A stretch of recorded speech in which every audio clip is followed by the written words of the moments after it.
சக்கரை இல்லையா? அடியில நல்லா ஆத்துறா.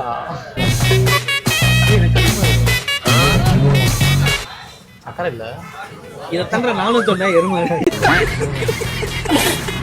கடலை குடிச்சேன்டா. உண்மையிலேயே வந்து கப்பல குடிச்சாங்க. ரொம்ப அருமையா இருந்துச்சு. இங்க பாரு இன்னைக்கு இவன் மாட்டான்.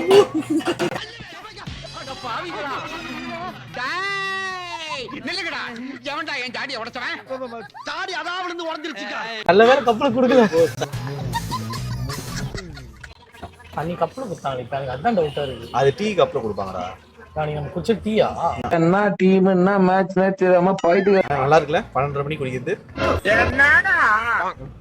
12:30 மணிக்கு குடிக்கிறது நல்லா இருக்காடா.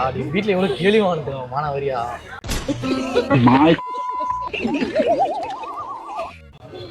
போதும். அது ஆல்ரெடி ஆறி போய் தான் தந்துருக்காங்க. கத்திரம் ஆல்ரெடி ஆறி போய் தான் தந்துருக்காங்க. நீ ஆத்தாத்துனா ஆட்டி இன்னும் ஆற வைக்கிற பத்தியா? நீ அதுக்கு இது பண்ற ஐடியா பண்றான்டா ராகுல். என்ன தெரியுமா? ஆத்தி யார் பேமெண்ட் பண்றதுன்னு காமெடி பத்திரிக்கா? ஏன் கோவிந்தா டீ ரொம்ப சூடா இருக்குல்ல கோவிந்தா? ஆமா கோவிந்தா. இந்த காஃபியை 30 ரூபா குத்துவாங்க.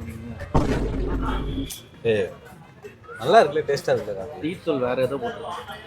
டீ தூள் எங்கடா போடுவான் காஃபில?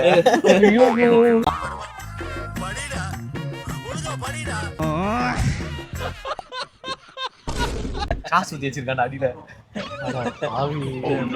மிக்ஸ் பண்ணுவோமா? ஆளுக்கு பாதி. வேலை உங்க கண்ணு முன்னாடி நான் வந்து காஃபி வாங்கினேன். இல்லை எனக்கு என்ன கலக்கி கொடுத்துருப்பீங்களா?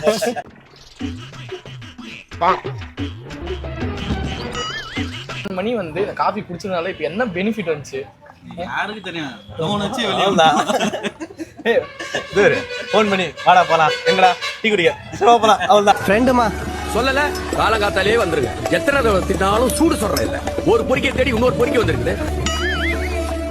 ஃப்ரெண்ட்ஸோட சேர்ந்து டீ குடிக்கும் போது உண்மையிலே வந்து அது ஒரு ஜாலியான மூமெண்ட். நிறைய ஐடியா வரும், நிறைய பழைய நினைவுகள் வரும். அதெல்லாம் இந்த டீ காசு காலியான வரைக்கும் இமோஷனல் டேமேஜ் முடியறக்க அவன் பகிர பில்கேட்ஸ் அம்பானியாவே ஆயிட்டு இருப்பான். ஆமா, தல இந்த பிசினஸ் பண்ணலாம்டா. கண்டிப்பா இந்த பிசினஸ் பண்ணலாம்டா.